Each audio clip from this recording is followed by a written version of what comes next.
ఓం నమో వెంకటేశాయ. పితృభక్తాయ సతతం భ్రాతృభిః సహ సీతయా నందితాఖిలలోకాయ రామచంద్రాయ మంగళం. పితృవాక్య పరిపాలన తత్పరుడు, సీతాలక్ష్మణులతో వనాలకు వెళ్ళినవాడు, అఖిలలోక వంద్యుడైన శ్రీరాముడు మనకు మంగళాన్ని చేకూర్చాలని ఆ శ్రీరాముడిని తదభిన్న శ్రీనివాస పరబ్రహ్మని ప్రార్థిస్తూ ఆ స్వామి యొక్క దివ్యానుగ్రహ విశేషం చేత ప్రతిరోజు మనం అయోధ్యాకాండ ప్రవచన కార్యక్రమాన్ని నిర్వహించుకుంటున్నాము. ఈరోజు ఈ కార్యక్రమాన్ని మనం గోవిందాశ్రిత గోకుల బృంద అనే ఒక దివ్య సంకీర్తన పురస్సరంగా ప్రారంభించుకుందాం.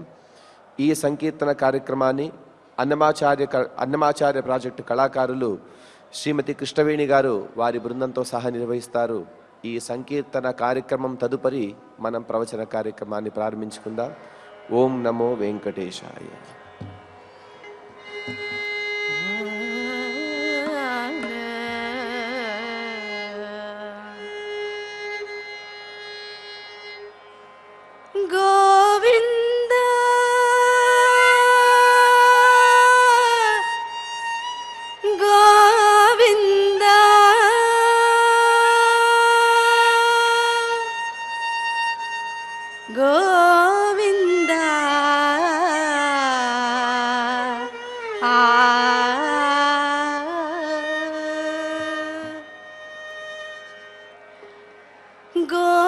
గోవిందాశ్రిత గోకుల బృంద, గోవిందాశ్రిత గోకుల బృంద, పావన జయ జయ పరమానంద, పావన జయ జయ పరమానంద, గోవిందాశ్రిత గోకుల బృంద, పావన జయ జయ పరమానంద.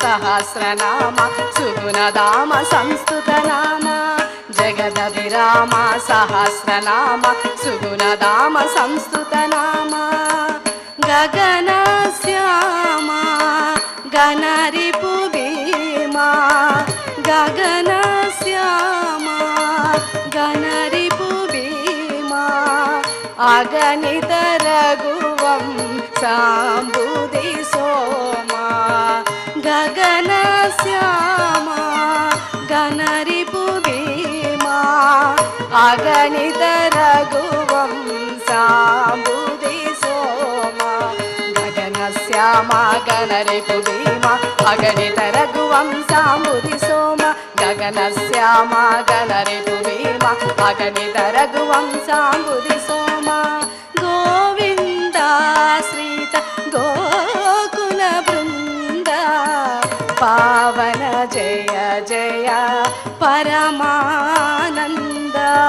పావన జయ జయ పరమానంద.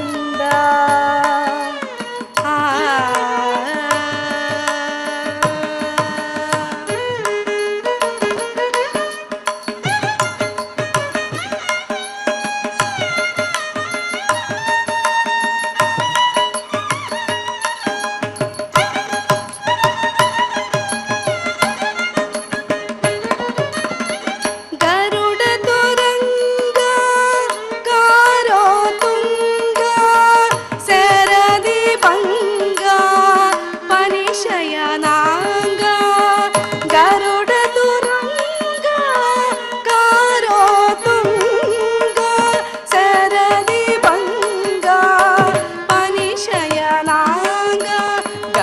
तुरङ्गाकारो तुङ्ग सररि भङ्ग पनिशयनाङ्ग गरुड तुरङ्गाकारो तुङ्ग सररि भङ्ग पनिशयनाङ्ग करुणापाङ्ग कमलासङ्ग करुणापाङ्ग कमलासङ्ग वर श्री वेङ्कटगिरिपतिरङ्गा करुणापाङ्गा कमलासङ्गा वर श्री वेङ्कटगिरिपतिरङ्गा करुणापाङ्गा कमलासङ्गा वर श्री वेङ्कटगिरिपतिरङ्गा करुणापाङ्गा कमलासङ्गा वर श्री वेङ्कटगिरिपतिरङ्गा गोविन्दाश्रित गोकुलवृन्द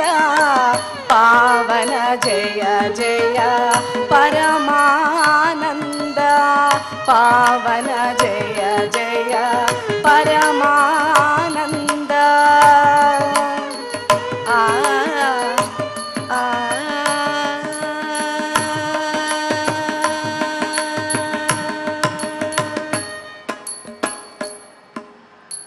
భాగవతంలో చెప్పిన విధంగా అంతఃసర శిరుబలేన పదే గృహీతో గ్రహేణ యూథపతిరంబుజ హస్తార్థ ఆహేదమాది పురుష కిలలోకనాథ తీర్థశ్రవ శ్రవణమంగళ నామధేయ అని.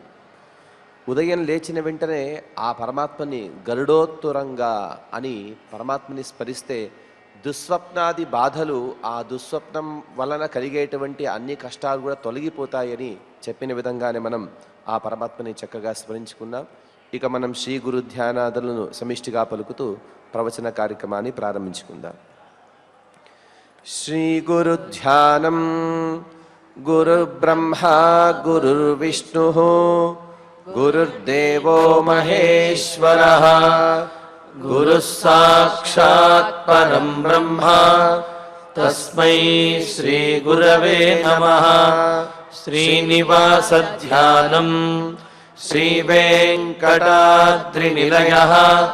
కమలాకాముకః పుమాన్ అభంగుర విభూతిర్నః తరంగయతు మంగళం.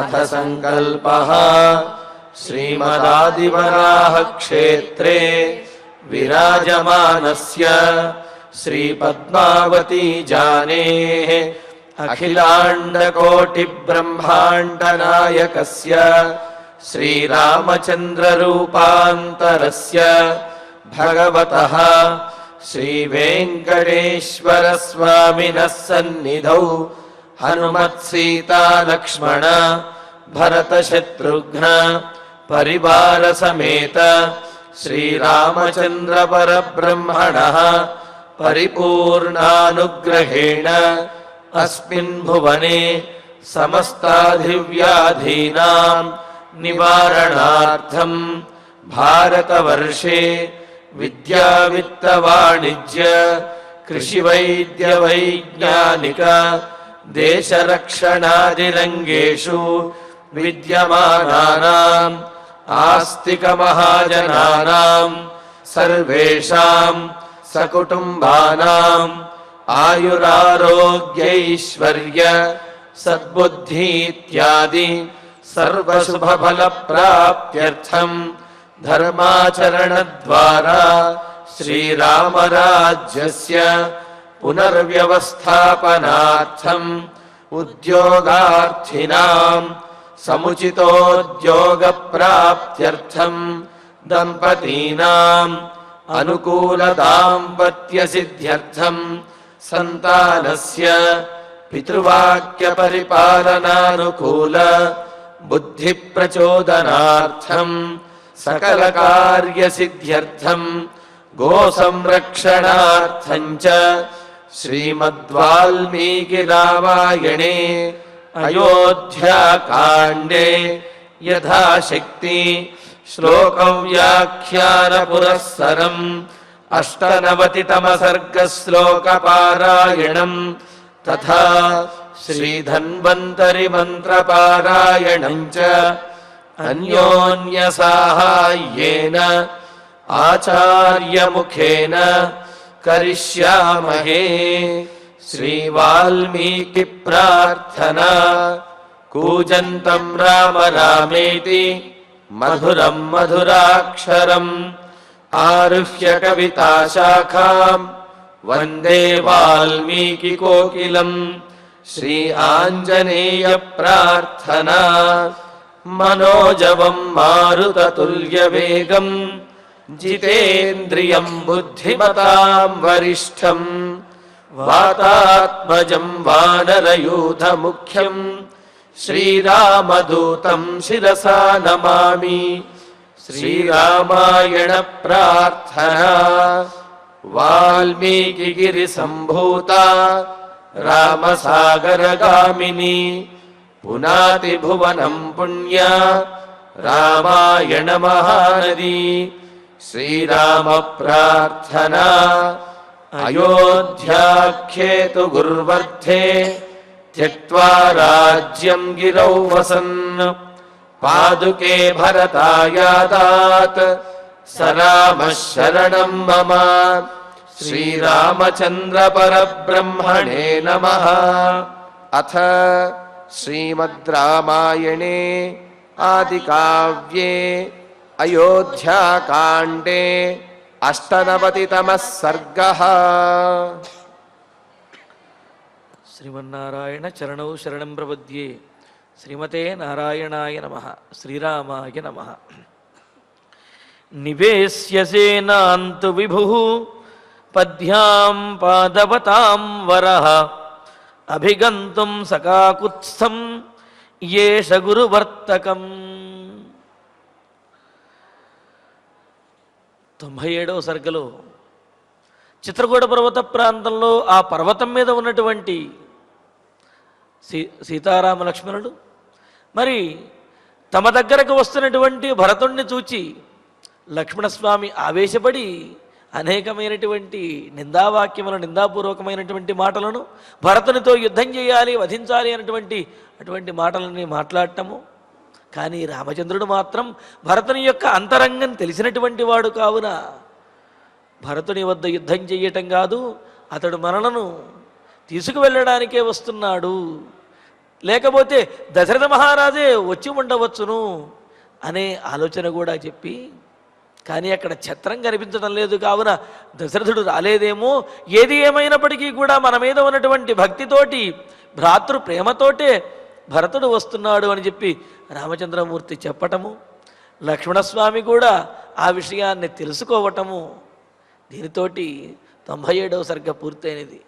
మరి భరతుడు కూడా ఆ పర్వతాన్ని సమీపిస్తూ పర్వత ప్రాంతంలోనే తన సైన్యమంతటినీ కూడా ఆపి మరి ఆ పర్వత ప్రాంతంలో ఉన్న మహర్షులకు కానీ రామచంద్రమూర్తికి కానీ వీరెవరికీ కూడా అంతరాయము విఘ్నము ఇబ్బంది కలగకూడదు అని చెప్పి తానొక్కడే ఆ పర్వతంలో రామచంద్రమూర్తిని వెతకటానికి కలవటానికి వెళ్ళాలి అని చెప్పి అనుకున్నాడు కదా.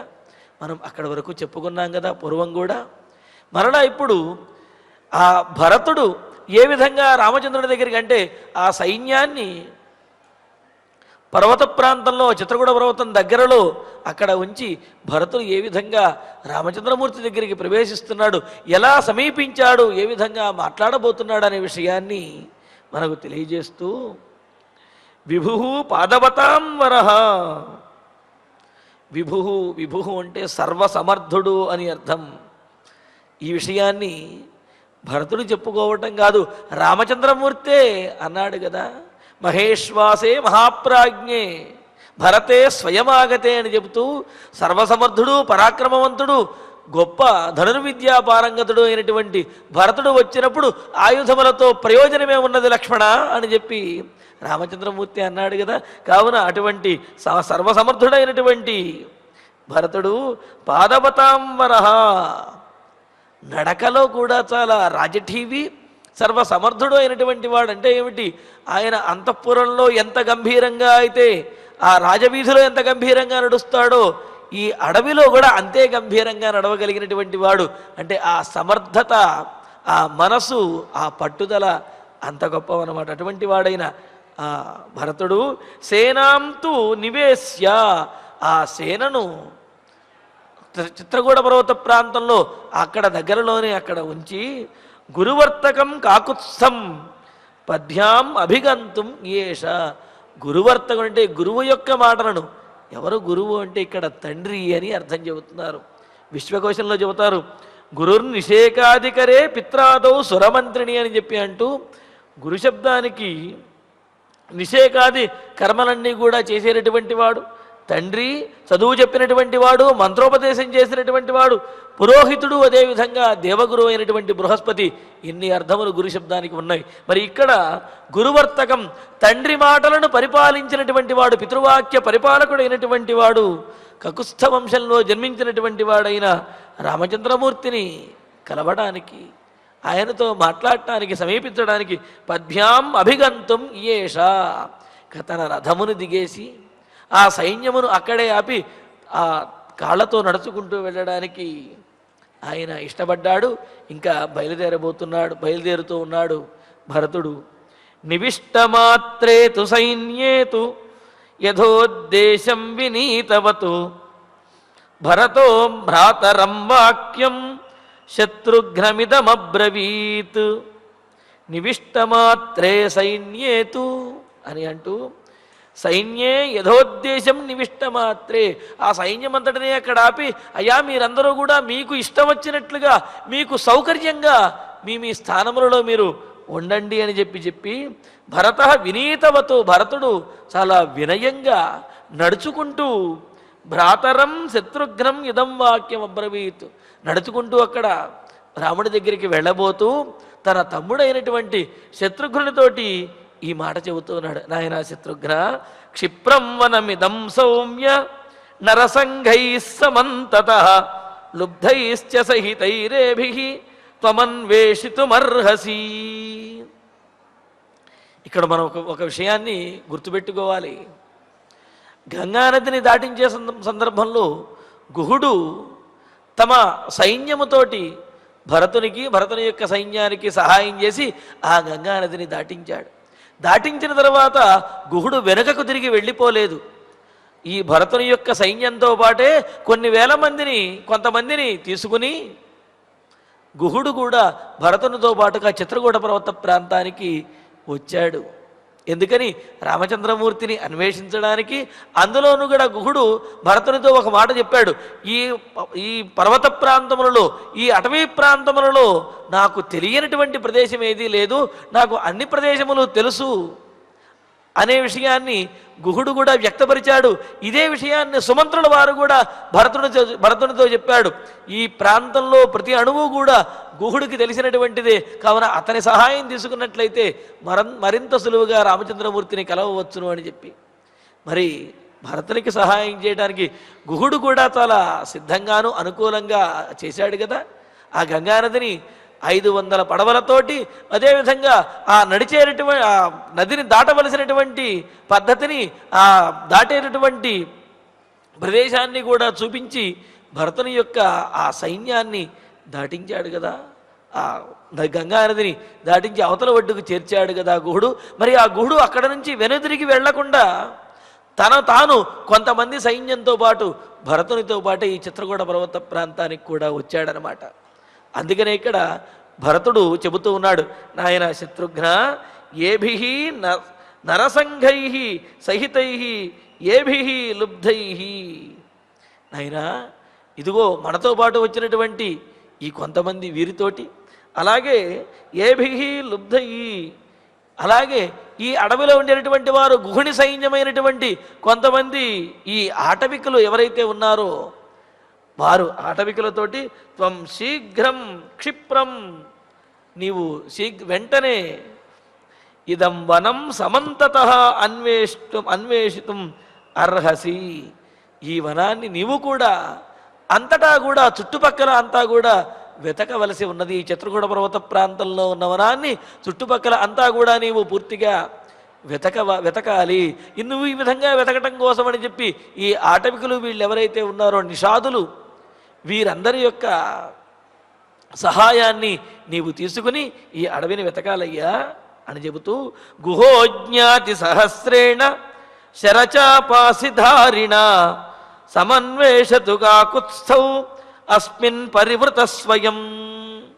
అంతేకాదు గుహుడు కూడా శరచాపాసిధారిణ జ్ఞాతి సహస్రేణ, ధనుర్బాణములు ధరించినటువంటి వారైన తన బంధువులు ఎవరైతే ఉన్నారో ఆ బంధువులందరితో కలిసి పరివృత, వారందరితో కూడినటువంటి వాడై స్వయం అస్మిన్ వనే, తానే స్వయంగా ఈ చిత్రకూట పర్వత ప్రాంతంలో ఉన్నటువంటి అడవిలో కాకుత్స్థం సమన్వేషతు, కాకుత్స్థౌ సమన్వేషతు, కకుత్సవంశీయులైనటువంటి రామలక్ష్మణులని గుహుడే తన పరివారంతో చక్కగా వెతకాలి అని చెప్పి తాను వెతకటానికి, రాముణ్ణి కలవడానికి తాను బయలుదేరుతూనే తన తమ్ముడైనటువంటి శత్రుఘ్నునితోటి అదేవిధంగా గుహునితో కూడా చెబుతున్నాడు.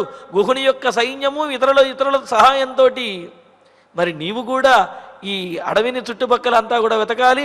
గుహుడు కూడా ధనుర్బాణములు ధరించినటువంటి తన బంధువులతో కూడి ఈ చిత్రకూట పర్వత ప్రాంతంలో రాముడి కోసం, రామలక్ష్మణుల కోసం వెతకాలి అని చెప్పి అంటూ అమాత్యై సహ పౌరైశ్చ గురుభిశ్చ ద్విజాతిభిః వనం సర్వం చరిష్యామి పద్భ్యాం పరివృత స్వయం.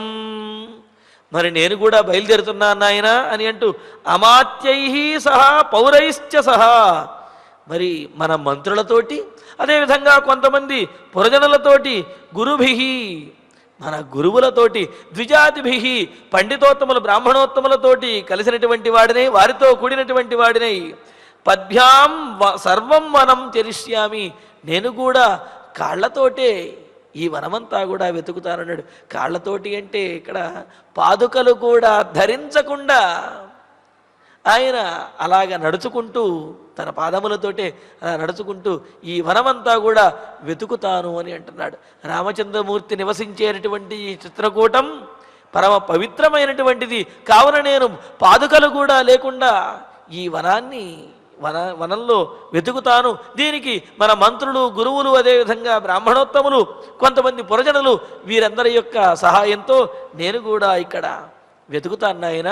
కావున మీరు కూడా రామచంద్రమూర్తిని వెతకండి, రామచంద్రమూర్తి కోసం అన్వేషించి ఆయన ఎక్కడున్నాడో కనుక్కోండి అని అంటూ యావన్న రామం ద్రక్ష్యామి లక్ష్మణం వా మహాబలం వైదేహీం వా మహాభాగాం నమే శాంతిర్భవిష్యతి. మరి ఈ సైన్యము మిగతా వారు శత్రుఘ్నుడు కూడా అడగవచ్చు కదా, అన్నయ్య ఎంతవరకు వెతుకుతాము, ఎంతసేపు వెతుకుతాము అని అంటే దానికి సమాధానం చెబుతున్నాడు. రామచంద్రుడిని, మహాబలం లక్ష్మణం వా, గొప్ప బలశాలి అయినటువంటి లక్ష్మణుని యొక్క బలం ఏమిటి అంటే రామ సాహచర్యము, రామభక్తి, భ్రాతృప్రేమ, ఇవే లక్ష్మణుని యొక్క బలము. అటువంటి బలవంతమైనటువంటి రామభక్తి కలిగినటువంటి వాడైన లక్ష్మణుణ్ణి మహాభాగాం వైదేహీంచ, గొప్ప సౌభాగ్యవతి అయిన భాగ్యశాలి అయినటువంటి మరి సీతాదేవిని అని అన్నారు. ఏమిటి సీతాదేవి యొక్క భాగ్యము అని అంటే రామచంద్రమూర్తితోటి కలిసి ఉండటమే. ఎందుకంటే భార్య యొక్క సౌభాగ్యం భర్తతో కూడి ఉన్నప్పుడే కదా.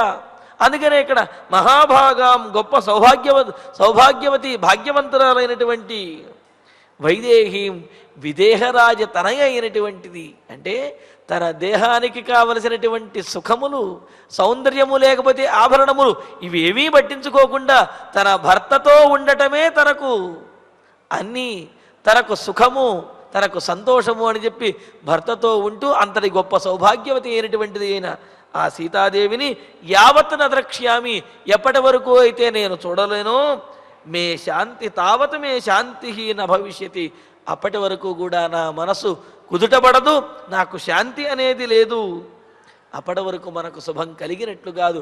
కావున ఎప్పటి వరకు అయితే వారు కనిపిస్తారో అప్పటి వరకు మనం వెతుకుతూనే ఉండాలి అని అంటూ యావన్న చంద్ర సంకాశం ద్రక్ష్యామి శుభమాననం భ్రాతు పద్మ బలాసాక్షం నమే శాంతిర్భవిష్యతి.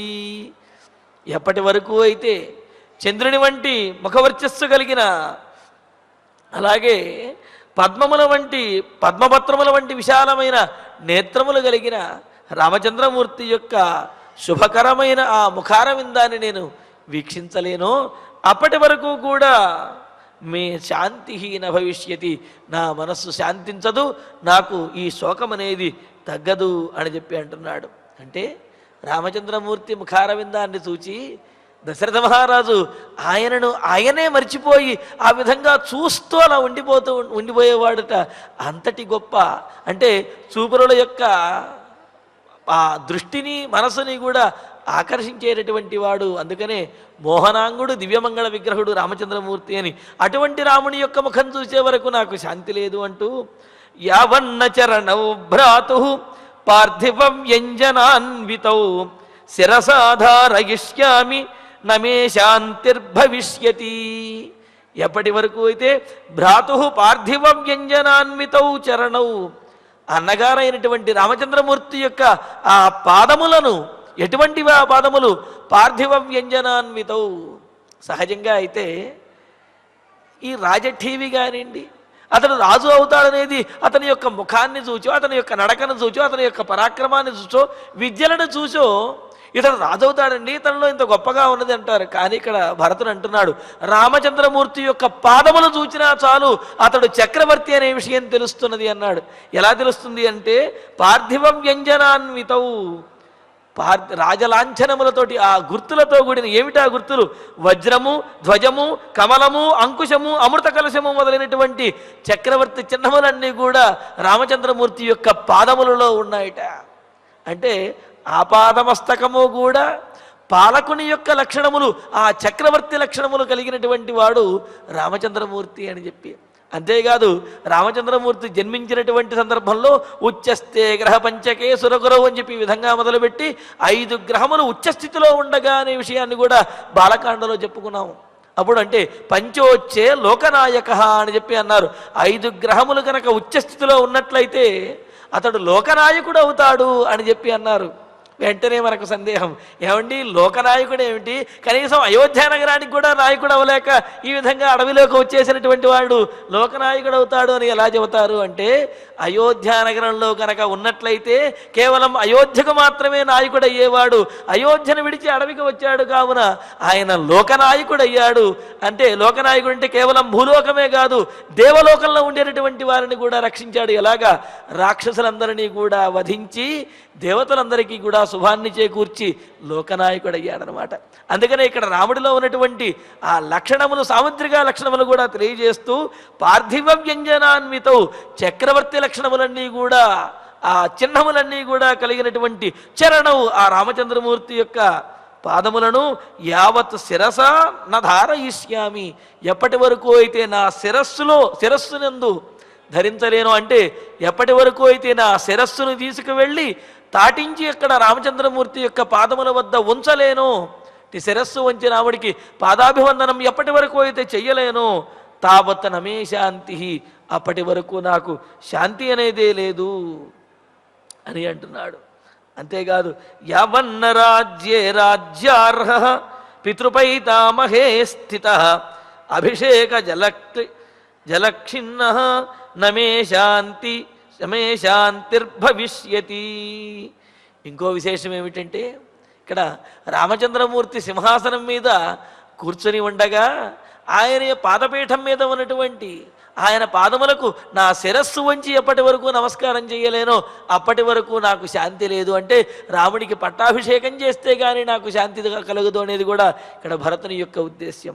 మరి ఆ తర్వాత శ్లోకంలో చూడండి, యావన్న రాజ్యే రాజ్యార్హ పితృపైతామహే స్థిత అభిషేక జలక్లిన్న నమే శాంతిర్భవిష్యతి అని అంటూ, రాజ్యార్హ, రాజ్యాన్ని పొందడానికి అంటే మన అన్నదమ్ములలో రాజ్యాన్ని పొందడానికి అర్హుడైనటువంటి వాడు, యోగ్యుడైనటువంటి వాడు, సమర్థుడైనటువంటి వాడు అయిన రామచంద్రుడు అభిషేక జలక్లిన్న, పట్టాభిషేక జలములతోటి ఎప్పటి వరకు అయితే తడవడం అంటే ఏంటి, పట్టాభిషేక జలములతోటి తడిసి పట్టాభిషేకం చేయించుకుని పితృపైతామహే రాజ్యే యావత్న స్థిత, ఈ విధంగా మన పితృపితామహుల యొక్క పరంపరగా వచ్చినటువంటి ఈ అయోధ్య రాజ్యమును, ఈ ఇక్ష్వాకు వంశ ప్రభుల యొక్క రాజ్యమును యందు యావత్ నస్థిత, ఎప్పటి వరకు అయితే రాజుగా ఉండడో, అంటే రాముని యొక్క పట్టాభిషేకం జరిగి ఎప్పుడైతే రాముడు రాజు అవుతాడో అప్పుడే నాకు శాంతి,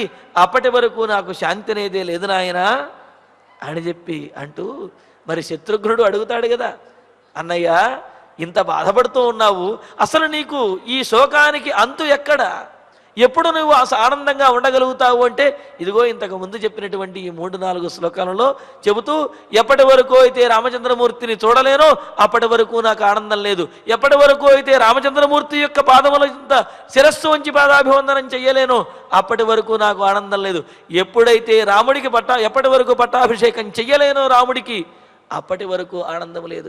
ఇవన్నీ జరిగినప్పుడే నా మనస్సు శాంతిస్తుంది, నాకు ఆనందం అనేది కలుగుతుంది అని చెప్పి భరతుడు శత్రుఘ్నుడితోటి చెబుతూ, మరి ఇక్కడ భక్తుడు కూడా భగవంతుణ్ణి చేరుకున్నంత వరకు, భగవంతుని యొక్క దర్శనం చేసుకున్న తర్వాతే అతడికి కూడా ఆనందం అనేది కలుగుతుంది.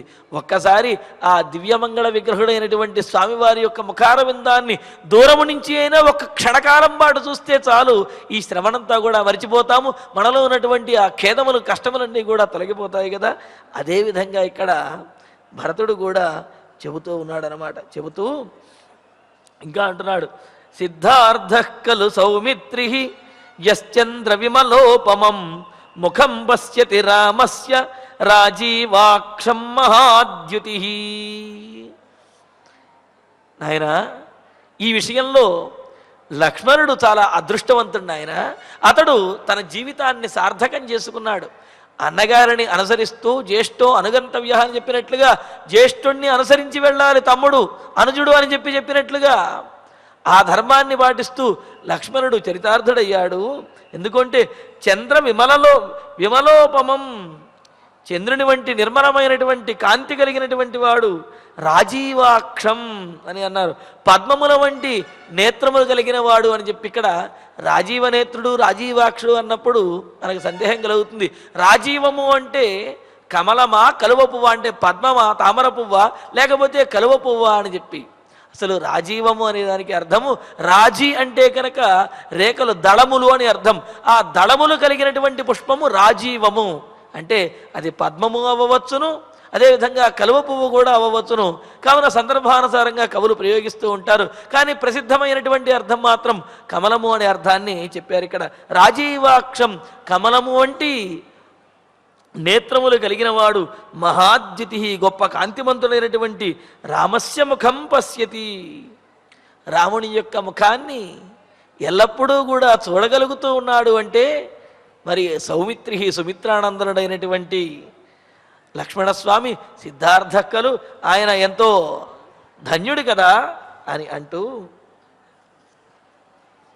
కృతకృత్యా మహాభాగ వైదేహీ జనకాత్మజ భర్తారం సాగరాంతాయా పృథివ్యా యానుగచ్చతి, పృథివ్యా యానుగచ్చతి అని అంటూ, అంతేకాదు నాయన వైదేహి మహా గొప్ప వంశమైనటువంటి విదేహరాజు యొక్క వంశంలో పెరిగినటువంటిదైన మహాభాగా భాగ్యశాలిని అయినటువంటి అదృష్టవంతురాలైన జనక మహారాజు యొక్క కుమార్తె అయిన ఆ సీతాదేవి కృతకృత్య, తాను భార్యగా పూర్తిగా చరితార్థమైనది, తన జీవితాన్ని ధన్యం చేసుకుంది.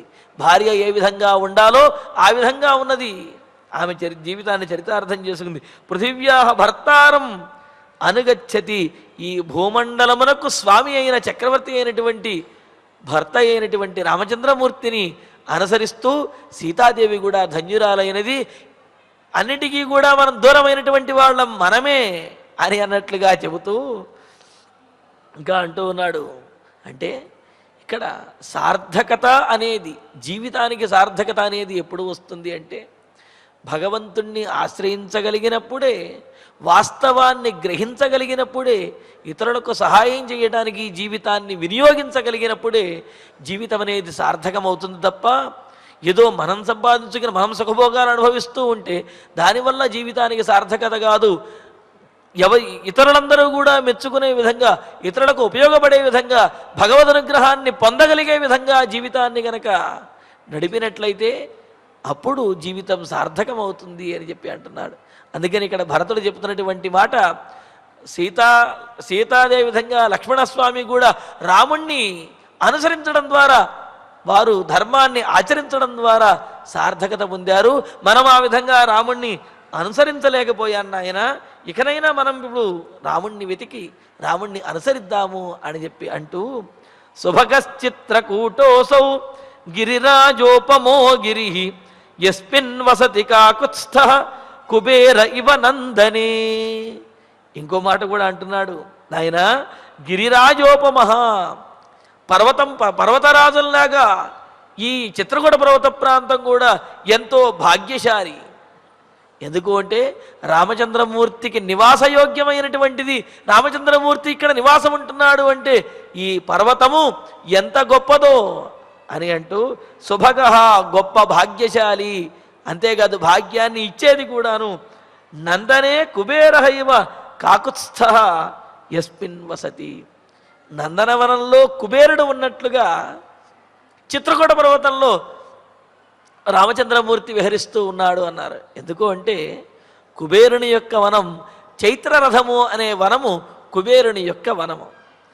స్వర్గంలో ఉండేటటువంటి వనము నందనవనము. మరి ఆ గంధర్వుడైనటువంటి వాడు, అదేవిధంగా కుబేరుడు నందనవనానికి వచ్చి విహరించినట్లుగా, అంటే ఇక్కడ చూడాలి, చూసినట్లయితే కుబేరుడు తన వనము, తన స్వస్థానమైనటువంటి ఆ చైత్రరథం అనే వనాన్ని విడిచిపెట్టేసి స్వర్గంలో ఉన్నటువంటి నందనవనంలోకి వచ్చి విహరించినట్లుగా రామచంద్రమూర్తి కూడా తన స్వస్థానమైనటువంటి, తాను పుట్టినటువంటి ఆ అయోధ్యానగరాన్ని విడిచిపెట్టి ఈ చిత్రకూట పర్వత ప్రాంతంలోకి వచ్చి విహరిస్తున్నాడు అని ఇక్కడ పోలిక చెబుతూ ఉన్నాడు అనమాట. అంటే అక్కడ అయోధ్యానగరము ఆనందకరమైనటువంటిదే, ఇటు చిత్రకూట పర్వతం కూడా అంతకు మించి ఆనందకరమైనటువంటిది, రెండూ కూడా ఆనందకరమైనవి అని చెప్పడం ఇక్కడ ఉద్దేశ్యం. అందుకనే ఇక్కడ నందనవనంలో కుబేరుడు విహరించినట్లుగా ఈ చిత్రకూట పర్వత ప్రాంతంలో రామచంద్రమూర్తి విహరిస్తూ ఉన్నాడు. కావున రాముడు విహరించడానికి నివసించడానికి యోగ్యంగా ఉన్నటువంటి ఈ చిత్రకూట పర్వతం ఎంతో అదృష్టం చేసుకుంది. శుభగ, ఎంతో భాగ్యశాలి అని చెప్పి అంటూ ఉన్నాడు. అంతే కదా, భగవానుడి నివసించడానికి యోగ్యమైనటువంటి, నివసించేటటువంటి స్థానం ఏదైతే ఉన్నదో అది మరి పరమ పవిత్రమైనటువంటిది. ఏ విధంగా అయితే మన వెంకటాచల క్షేత్రం ఉన్నదో, ఆ వెంకటాచల మన తిరుమల, ఇక్కడ కూడా స్వామివారు శ్రీవైకుంఠ విరక్తాయ స్వామి పుష్కరిణీతటే రమయా రమమాణాయ వెంకటేశాయ మంగళమని అన్నట్లుగా శ్రీవైకుంఠాన్ని కూడా విడిచిపెట్టేసి లక్ష్మీదేవితో కలిసి పుష్కరిణీ తీరంలో ఈ వెంకటాచలంలో స్వామివారు విహరిస్తూ ఉన్నారు. అంటే మరి వెంకటాచలము ఎంత పవిత్రమైనది, వెంకటాచలం అంటే స్వామివారికి ఎంతటి మక్కువ, ఎంతటి ఇష్టము. మరి ఇక్కడికి వచ్చినటువంటి భక్తులకు ఆ స్వామివారి అనుగ్రహం ఎంత గొప్పగా లభిస్తుందనేది కూడా దీని ద్వారా మనకు తెలుస్తూ ఉన్నదన్నమాట. మరి అదేవిధంగా అయోధ్యానగరాన్ని విడిచినటువంటి రామచంద్రమూర్తి ఈ చిత్రకూట పర్వత ప్రాంతంలో ఉంటున్నాడు అంటే చిత్రకూటము ఎంత గొప్పది అని చెప్పి భరతుడు శత్రుఘ్నుడితోటి అంటూ, మరి ఇంతటి గొప్పదైనటువంటి పరమ పవిత్రమైనటువంటి ఈ చిత్రకూట పర్వతం కూడా భాగ్యశాలి అని చెప్పి అంటున్నాడు. అంటూ కృతకార్యమిదం దుర్గం వనం యాళ నిషేవితం యదధ్యాస్తే మహాతేజా రామశస్త్రభృతాం వర. సహజంగా అడవి పర్వతము అనగానే క్రూరమైనటువంటి జంతువులతో ఉండేది, ఎగుడు దిగుడుగా ఉండేది, నివసించడానికి యోగ్యముగా ఉండనటువంటిది అని ఈ విధంగా ఒక వ్యతిరేకమైనటువంటి భావన ఉంటుంది. కానీ రాముడు ఇక్కడికి రావడంతో జీవులన్నిటికీ కూడా యోగ్యమైనటువంటిగా ఉన్నది. అంతేకాదు సహజ సిద్ధంగా కూడా వస్తుతః చిత్రకూట పర్వత ప్రాంతం ఎంతో సస్యశ్యామలంగా జీవులన్నీ కూడా నివసించడానికి యోగ్యంగానే ఉన్నది. అయితే ఇక్కడ రాముడు రావడంతో అక్కడ ఉన్నటువంటి క్రూర జంతువుల్లో కూడా ఆ సాత్వికత అనేది పెంపొందింది. అందుకనే ఇక్కడ ఏమంటున్నాడు, కృతకార్యమిదం దుర్గం వనం యాళ నిషేవితం. దుర్గమమైన కనీసం నడవడానికి కూడా కష్టతరమైనటువంటిది అయిన ఈ వనము, అంతేకాదు అనేకమైనటువంటి క్రూర జంతువులతో కూడినటువంటి ఈ వనం కృతకార్యం, కృతార్థమైనటువంటిది అని అన్నారు.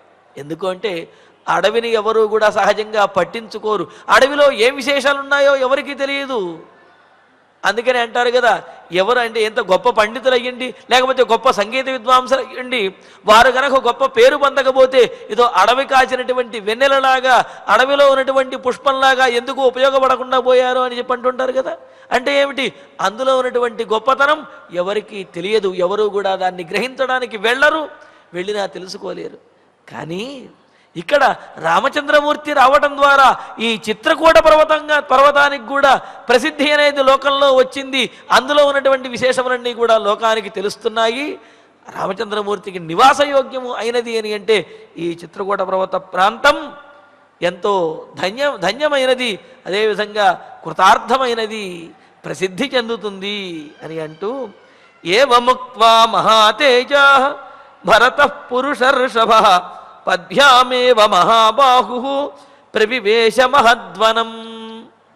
ఈ విధంగా భరతుడు మరి శత్రుఘ్నుడితోటి చెప్పి, మహాతేజ పురుషర్షభ, గొప్ప తేజస్సు కలిగినటువంటి వాడు, పురుషులలో ఉత్తముడు, పురుషశ్రేష్ఠుడైనటువంటి వాడు, గొప్ప బాహుబల సంపన్నుడు అయిన భరతుడు పద్భ్యామేవ అంటే పాదుకలు కూడా ధరించకుండా తన పాదములతోటే, కాలినడకతోటే మహద్వనం ప్రవివేశ, ఆ చిత్రకూట పర్వత ప్రాంతంలో ఉన్న వనంలోకి భరతుడు ప్రవేశించాడు. చూడండి, ఆ పర్వతం మీదేమో రామలక్ష్మణులు ఆ విధంగా మాట్లాడుకున్నారు, అలా చూస్తూ ఉన్నారు. ఈ పర్వతం కింద నుంచినేమో భరతుడు ఆ పర్వతంలోకి ప్రవేశిస్తూ ఇక్కడ వీరితోటి శత్రుఘ్నుడు, గుహుడు వీళ్ళందరితోటి ఈ విధంగా మాట్లాడుతూ మరి ఆ పర్వతంలోకి, అడవిలోకి అక్కడికి ప్రవేశిస్తూ ఉన్నాడు. సతాని ద్రుమజాలాని జాతాని గిరిసానుషు పుష్పితాగ్రాణి మధ్యేన జగామ వదతాం వరహ. వదతాం వరహ మాట్లాడడంలో మిక్కిలి శ్రేష్ఠుడైనటువంటి వాడు అని అన్నారు. ఇక్కడ ఈ మాట ఇక్కడ ఎందుకన్నాడు అంటే, అంత గొప్ప వాక్పటుత్వము, చాతుర్యము కలిగినటువంటి వాడైనా సరే రాముడితో ఏం మాట్లాడాలి, ఏం చెప్పి రాముడిని ఒప్పించాలి అని చెప్పి ఆయన అభ్యాసం చేస్తూ వెళుతున్నట్ల రాముడితోటి ఈ విధంగా మాట్లాడాలి, రాముడితోటి ఈ విధంగా చెప్పాలి, రాముడిని ఇలా ఒప్పించాలి అని చెప్పి ఏ విధంగా అయితే మనకు ఈ చలనచిత్రాల్లో చూపిస్తూ ఉంటారు. తన ప్రేయసి దగ్గరికి వెళ్ళి మాట్లాడాలి అనుకునేటువంటి ప్రియుడు ఏ విధంగా చెప్పాలి అనే దాన్ని అభ్యాసం చేస్తూ వెళ్ళినట్లుగా రామచంద్రమూర్తిని ఒప్పించడానికి మరి ఏం మాట్లాడితే రాముడు ఒప్పుకుంటాడు అనే ఉద్దేశంతో ఆ భరతుడు తాను కూడా ఆ మాటలను తలుచుకుంటూ ఏం మాట్లాడాలి, ఏం మర్చిపోకుండా మాట్లాడాలి, ఏ విషయాన్ని చెప్పాలి అన్నట్లుగా భరతుడు మాట్లాడుకుంటూ అంటే ఆలోచించుకుంటూ వెళుతున్నాడు. అందుకని వదతాం వరహ మాట్లాడటంలో, మాటలు చెప్పడంలో గొప్ప నేర్పరి అయినటువంటి భరతుడు కూడా వాటిని తలుచుకుంటూ సహా గిరిసానుషు జాతాని పుష్పితాగ్రాని, ఆ కొండచర్యలలో ఆ పర్వతముల మీద పూస్తున్నటువంటి ఆ కంకులతో కూడినటువంటి ఆ పుష్పములను దాని మధ్యన ఆ వాటిని తాకుతూ వాటి మధ్యగా వెళుతూ దాని ద్రుమజాలాన్ని మధ్యేన జగామా, అటువంటి గుంపులు గుంపులుగా ఉండే, గుబురులుగా ఉండేటటువంటి ఆ చెట్ల మధ్య నుండి, ఆ పుష్పించినటువంటి ఆ పుష్పముల మధ్య నుండి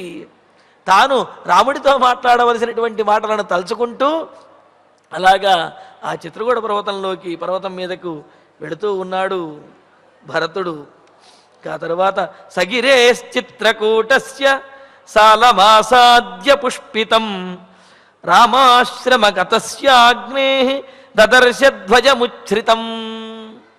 కొంత దూరం వెళ్ళేటప్పటికీ, అంతకుముందు సైన్యం కూడా చెప్పారు కదా, అల్లంత దూరంలో ఎక్కడో కొంత పొగ కనిపిస్తున్నది, కావున అక్కడే రాముడి ఉండవచ్చును, లేకపోతే అక్కడ ఎవరైనా మహర్షులు ఉండవచ్చును, తద్వారా రాముడు ఉంటే ఎంతో ఆనందం, లేకపోతే మహర్షులు ఉంటే వారి ద్వారా రాముడి యొక్క జాడ తెలుసుకోవచ్చు అని చెప్పి అనుకున్నారు కదా. అలాగా ఇంకొంత దూరం లోపలికి వెళ్ళేటప్పటికీ ఆ పర్వతం లోపలికి అక్కడ భరతునికి సహ చిత్రకూటస్య గిరేహే పుష్పితం సాలం, ఆ చిత్రకూట పర్వతం మీద పుష్పించినటువంటి ఎత్తైనటువంటి సాలవృక్షము, మద్ది చెట్టు, లక్ష్మణుడు ఎక్కి ఆ మద్ది చెట్టుని ఎక్కే కదా ఈ భరతుని సైన్యం మొత్తాన్ని చూచాడు. ఆ మద్ది చెట్టుని చూచాడు భరతుడు. ఆసాధ్య రామాశ్రమగతస్య అగ్నేహ ఉచ్ఛ్రితం ధ్వజం దదర్శ, అలాగే రాముడు నిర్మించుకున్నటువంటి ఆ పర్ణశాల, అక్కడ ఉన్నటువంటి అగ్ని నుండి వచ్చే ధూమాన్ని కూడా, ఆ పొగను కూడా భరతుడు చూసేటప్పటికి ఇంకా అక్కడ రాముడు ఉంటాడనే విషయాన్ని తెలుసుకుంటూ తందృష్ట్వా భరత శ్రీమాన్ ముమోహ సహ బాంధవ అత్ర రామ ఇతి జ్ఞాత్వా గతః పారమివాంభసః. శ్రీమాన్ ఎంతో ఆనందంతో ఉన్నటువంటి వాడంటే రాముని యొక్క జాడ తెలిసింది. అదిగో ఎదురుగా కనిపిస్తున్నటువంటి గొప్ప పెద్ద మద్ది చెట్టు, పుష్పించినటువంటి మద్ది చెట్టు, అదేవిధంగా ఆ పక్కనే ఉన్నటువంటి ఏదో చిన్న పర్ణశాల, అక్కడ నుంచి వస్తున్నటువంటి అగ్ని ద్వారా వస్తున్నటువంటి ఆ పొగ, అవి చూచేటప్పటికీ ఇక్కడే రాముడు ఉండవచ్చును అని అనుకుంటూ తం దృష్ట్వా, ఆ పొగను వాటిని చూచి రామః ఇతి అత్ర రామః ఇతి మత్వా, అదిగో ఇక్కడే రామచంద్రమూర్తి ఉంటాడు అని చెప్పి అనుకుని అంబసః పారం గతః ఇవ ముమోహ, సముద్రము యొక్క అవతలి ఒడ్డు చూచినటువంటి వాడిలాగా ఆనందిస్తూ ఉన్నాడనమాట. సహజంగా సముద్రానికి అవతల ఒడ్డు అనేది కనిపించదు, ఎంత చూచినా సరే సముద్రము నీరే కనిపిస్తూ ఉంటుంది. అంటే దరి తెలియనప్పుడు, ఆ దారి తెలియనప్పుడు, దరి అంటే ఒడ్డు అని అర్థం, అదే అవతల ఒడ్డు తెలియనప్పుడు సముద్రంలో ఎక్కడ ప్రయాణిస్తున్నామో ఏమిటో తెలియని పరిస్థితుల్లో అంత అయోమయంగా, శోకభూయిష్టంగా, అసలు ఒడ్డు చేరుతామో చేరమో అనే బాధతోటి, భయంతో ఉంటుంది. ఎప్పుడైతే మనకు ఆ ఒడ్డు కనిపించిందో ఆనందం అనేది కలుగుతూ ఉంటుంది. అలాగే అంబసహ, నది యొక్క ఒడ్డు, నది యొక్క అవతల ఒడ్డు, లేకపోతే సముద్రము యొక్క అవతల ఒడ్డు కనిపించినట్లుగా పారంగత ఇవ ముమోహ, అవతల ఒడ్డు చేరినట్లుగా, అవతల ఒడ్డు కనిపించినట్లుగా భరతుడు ఎంతో ఆనందిస్తూ ఉన్నాడు. సచిత్రకూటేతు గురౌ నిశమ్య రామాశ్రమం పుణ్యజనోపపన్నం గుహేన సార్ధం త్వరితో జగామ పునర్నివేశ్యైవ చ మూం మహాత్మా. మరి భరతుడు, మంత్రులు, అదేవిధంగా కొంతమంది పురజనులు, అలాగే వశిష్ఠులు మొదలైనటువంటి గురువులు, బ్రాహ్మణోత్తములు, కొంతమంది సైన్యం, వీరితో పాటు అంటే సైన్యం మొత్తాన్ని కొంత మొత్తంలో కొంతమందిని ఆ పర్వత ప్రాంతంలో అక్కడ ఆపి కొంతమందితోటి మరి అడవిలోకి ఈ పర్వతం, చిత్రకూట పర్వతం మీదకి వెతుకుతూ వస్తున్నాడు కదా. మరి అలా వస్తున్నటువంటి భరతుడు అలంత దూరంలో ఆ మద్ది చెట్టు, అదేవిధంగా అక్కడ ఉండేటువంటి కుటీరము, అగ్ని నుండి వచ్చే పొగ, ఇవి కనిపించేటప్పటికి ఇక్కడ రాముడు ఉంటాడు అని చెప్పి అనుకుని ఆనందించినటువంటి వాడై మహాత్మా సహ చిత్రకూటగిరవు పుణ్యజనోపపన్నం రామాశ్రమం నిశమ్య, మహాత్ముడైన దృఢమైనటువంటి సంకల్పం కలిగిన ఆ భరతుడు చిత్రకూట పర్వత ప్రాంతంలో ఉన్న తాపసజనులు వీళ్ళందరితో కూడినటువంటిది అయిన ఆ రామాశ్రమాన్ని, అంటే అటువంటి తాపసజనులతో కూడి ఉన్న ప్రాంతంలో ఉన్న ఆ చిత్రకూట పర్వత ప్రాంతంలో ఉన్న రాముని యొక్క ఆశ్రమాన్ని చూచి చెమూం పునః నివేశ్య, తనతో పాటు వస్తున్నటువంటి కొద్దిపాటి సైన్యాన్ని కూడా, కొద్దిపాటి పరివారం ఏదైతే ఉందో వారిని కూడా అనివేశ్య, అక్కడ ఆపి గుహేన సార్ధం త్వరిత జగామ, తనకు ప్రధానమైనటువంటి వారైన గుహుడు, అదేవిధంగా ఈ మిగతా వారు మంత్రులు, వీరితోటి కలిసి ఆ రాముడి దగ్గరకు త్వరిత, తొందరపడుతూ హడావిడిగా నడుచుకుంటూ రాముడి యొక్క ఆశ్రమం దగ్గరకు వెళుతూ ఉన్నాడు. మరి భరతుడు రాముణ్ణి ఏ విధంగా చేరుకున్నాడు, భరతుడిని చూచినటువంటి రామలక్ష్మణుడు ఏ విధంగా స్పందించారు అనే విషయాన్ని మనం తరువాతి సర్గలో తెలుసుకోబోతున్నాము. దీనితోటి ఈ సర్గ పూర్తవుతున్నది. భరతుడు రాముణ్ణి సమీపించేస్తూ ఉన్నాడు. మరి అక్కడ సమీపానికి వచ్చి తనతో పాటు వస్తున్నటువంటి కొద్దిపాటి సైన్యాన్ని కూడా ఆపి ఇక తాను గుహునితో పాటుగా రాముడి దగ్గరికి వెళుతూ ఉన్నాడు. సచిత్రకూటేతు గురౌ నిశమ్య రామాశ్రమం పుణ్యజనోపపన్నం గుహేన సార్ధం త్వరితో జగామ పునర్నివేశ్యైవ చ మూం మహాత్మా. ఇప్పుడు ఆచార్యుల వారి ద్వారా శ్లోకాలను పారాయణ చేసుకుందాము. నివేశ్య సేనాం తు విభుః నివేశ్య సేనాంతు విభుః పద్భ్యాం పాదవతాం వరః పద్భ్యాం పాదవతాం వరః అభిగంతుం సకాకుత్స్థం అభిగంతుం సకాకుత్స్థం ఇయేష గురువర్తకం ఇయేష గురువర్తకం నివిష్టమాత్రే సైన్యే తు నివిష్టమాత్రే సైన్యే తు యథోద్దేశం వినీతవత్ యథోద్దేశం వినీతవత్ భరతో భ్రాతరం వాక్యం భరతో భ్రాతరం వాక్యం శత్రుఘ్నమిదమబ్రవీత్ శత్రుఘ్నమిదమబ్రవీత్ క్షిప్రం వరమిదం సౌమ్య క్షిప్రం వనమిదం సౌమ్య నరసంఘైః సమంతతః నరసంఘైః సమంతతః లుబ్ధైశ్చ సహితైరేభిః లుబ్ధైశ్చ సహితైరేభిః త్వమన్వేషితుమర్హసి త్వమన్వేషితుమర్హసి గుహో జ్ఞాతి సహస్రేణ గుహో జ్ఞాతి సహస్రేణ శరచాపాసి ధారిణ శరచాపాసి ధారిణ సమన్వేషతు కాకుత్స్థం సమన్వేషతు కాకుత్స్థం అస్మిన్ పరివృత స్వయం అస్మిన్ పరివృత స్వయం అమాత్యైః సహ పౌరైశ్చ అమాత్యైః సహ పౌరైశ్చ గురుభిశ్చ ద్విజాతిభిః గురుభిశ్చ ద్విజాతిభిః వనం సర్వం చరిష్యామి వనం సర్వం చరిష్యామి పద్భ్యాం పరివృత స్వయం పద్భ్యాం పరివృత స్వయం యావన్న రామం ద్రక్ష్యామి యావన్న రామం ద్రక్ష్యామి లక్ష్మణం వా మహాబలం లక్ష్మణం వా మహాబలం వైదేహీం చ మహాభాగాం వైదేహీం చ మహాభాగాం న మే శాంతిర్భవిష్యతి న మే శాంతిర్భవిష్యతి యావన్న చంద్ర సంకాశం యావన్న చంద్ర సంకాశం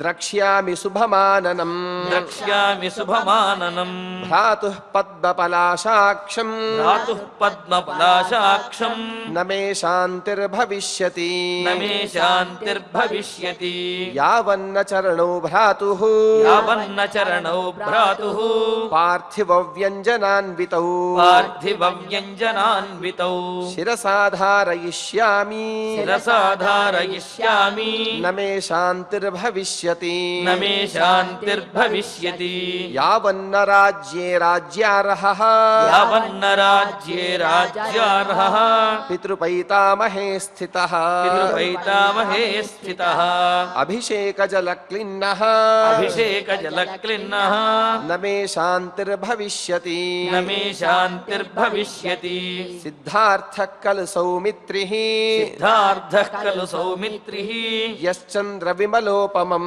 యశ్చంద్రవిమలోపమం ముఖం పశ్యతి రామస్య ముఖం పశ్యతి రామస్య రాజీవాక్షం మహాద్యుతి రాజీవాక్షం మహాద్యుతి కృతకృత్యా మహాభాగా ప్రకృత్యా మహాభాగా వైదేహీ జనకాత్మజా వైదేహీ జనకాత్మజ భర్తారం సాగరాంతాయాః భర్తారం సాగరాంతాయాః పృథివ్యాయానుగచ్చతి పృథివ్యాయానుగచ్చతి సుభగశ్చిత్రకూటోऽసౌ సుభగశ్చిత్రకూటోऽసౌ గిరిరాజోపమో గిరిః గిరిరాజోపమో గిరిః యస్మిన్ వసతి కాకుత్స్థః యస్మిన్ వసతి కాకుత్స్థః కుబేర ఇవ నందనే కుబేర ఇవ నందనే కృతకార్యమిదం దుర్గం కృతకార్యమిదం దుర్గం వనం వ్యాలనిషేవితం వనం వ్యాలనిషేవితం యదధ్యాస్తే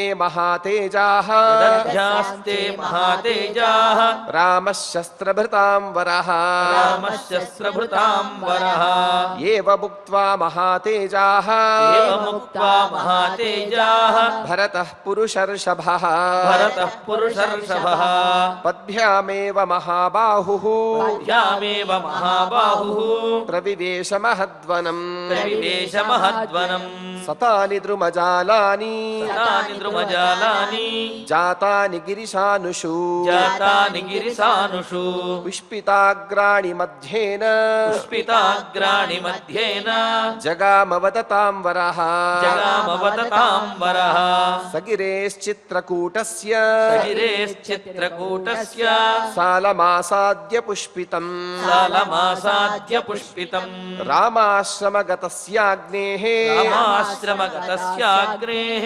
దదర్శధ్వజముచ్ఛ్రితం దదర్శధ్వజముచ్ఛ్రితం తం దృష్ట్వా భరత శ్రీమాన్ తం దృష్ట్వా భరతః శ్రీమాన్ ముమోహ సహ బాంధవః మోహసః బాంధవః అత్ర రామ ఇతి జ్ఞాత్వా అత్ర రామ ఇతి జ్ఞాత్వా గతః పారమివాంభసః గతః పారమివాంభసః సచిత్రకూటే తు సచిత్రకూటే తు గిరౌ నిశమ్య గిరౌ నిశమ్య రామాశ్రమం రామాశ్రమం పుణ్యజనోపపన్నం పుణ్యజనోపపన్నం గుహేన సార్ధం గుహేన సార్ధం త్వరితో జగామ పరితో జగామ పునర్నివేశ్యైవ పునర్నివేశ్యైవ చమూ మహాత్మా చమూ మహాత్మా సచిత్రకూటే తు గిరౌ నిశమ్య సచిత్రకూటే తు గిరౌ నిశమ్య రామాశ్రమం పుణ్యజనోపపన్నం రామాశ్రమం పుణ్యజనోపపన్నం